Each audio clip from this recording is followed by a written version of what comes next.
Could we begin by you telling us who has received the 2008 Nobel Prize in Chemistry? Well, it's given to Shimomura, Chalfi and Chen for their discovery and improvement of the green fluorescent protein GFP. And so the green fluorescent protein, or GFP, has been described in the announcement as an achievement that has a similar impact on science that the microscope has had.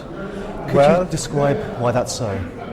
Yes, the great thing with GFP is that it is a tool that makes it possible to study metabolism and reactions inside the living cell without destroying it. You know, the classical way for biochemistry was to crush the cell, extract it, put into a test tube and try to find out different reactions and so on.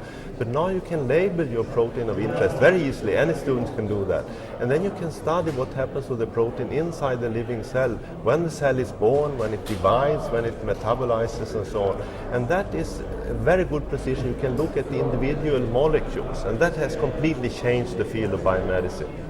So this is a fluorescent tag or a marker that you can put on any protein you're particularly interested in and track its movement through cells over time through the course of an organism. Yes, right.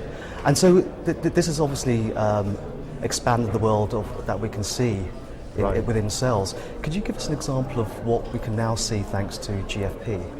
Well, they showed in the introduction here, for example, what happens when HIV viruses infects a cell and when the cell starts to produce new virus, because you can label the code protein of the virus with GFP, and then you infect the cell. And you can see first how the cell is diffusely green.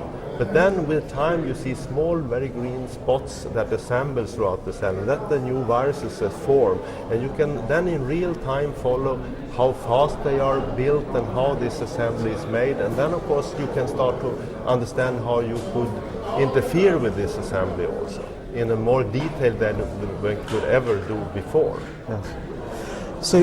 So this has opened up a new world for scientists worldwide. If you follow the scientific literature in the last 10 years or something, it just exploded. Every second paper has green fluorescent protein or something similar in it as a method. Yes.